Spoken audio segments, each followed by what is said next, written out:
నేను తిన్న పప్పన్నం, నేను తిన్న కూరన్నం, నేను తిన్న పచ్చడి అన్నం లోపలికి వెళ్ళిపోయి కలిసిపోయిన తర్వాత, అమాశయపాకం అయిపోయిన తర్వాత, నా భార్య వండిన గిన్నెలో అన్నం పూర్తయిపోయి చిట్ట చివరి ముద్ద నేను తింటూ ఉండగా పొరపాటున కక్కేస్తే, అయ్యో ఇక వండిన అన్నం లేదు, పప్పు లేదు, కూర లేదు అన్నా నేను కక్కింది మళ్ళీ నేను తినడానికి ఇష్టపడను. కానీ ఇవన్నీ కలిసిపోయి కడుపులో ఉంటే ఆయన మాత్రం లోపల అగ్నిహోత్ర స్వరూపమై దాన్ని జీర్ణం చేస్తున్నాడు.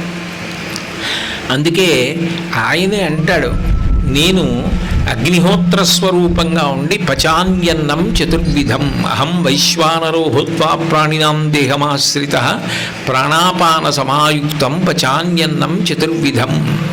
వైశ్వానరాగ్నిస్వరూపంగా లోపల ఉండి నేనే ఆ ఆహారాన్నంతటినీ కూడా జీర్ణం చేసి శక్తినిస్తున్నాను.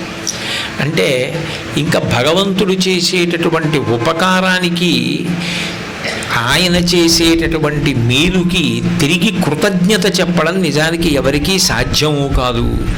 భగవంతుని యొక్క దయతో కూడిన గుణములను వర్ణించడము ఎవరికీ సాధ్యం కాదు.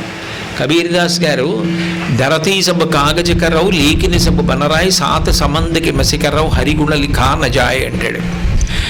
ఈ భూమినంతటినీ కాగితం చేసుకుని సప్త సముద్రాలలో ఉన్న పదార్థాన్ని సిరాగా మార్చుకుని, అరణ్యాలలో ఉన్న కలపనంతటినీ కలంగా మార్చుకుని, వీటన్నింటినీ కలిపి నేను భగవంతుని యొక్క గుణములు వ్రాయడానికి సాధనంగా చేసుకుని ప్రయత్నం మొదలుపెట్టినా భగవంతుని యొక్క దయాగుణములను వర్ణించడానికి నాకు ఈ పదార్థములు కానీ నా బుద్ధి వైభవం కానీ సరిపోవు అంటాడు.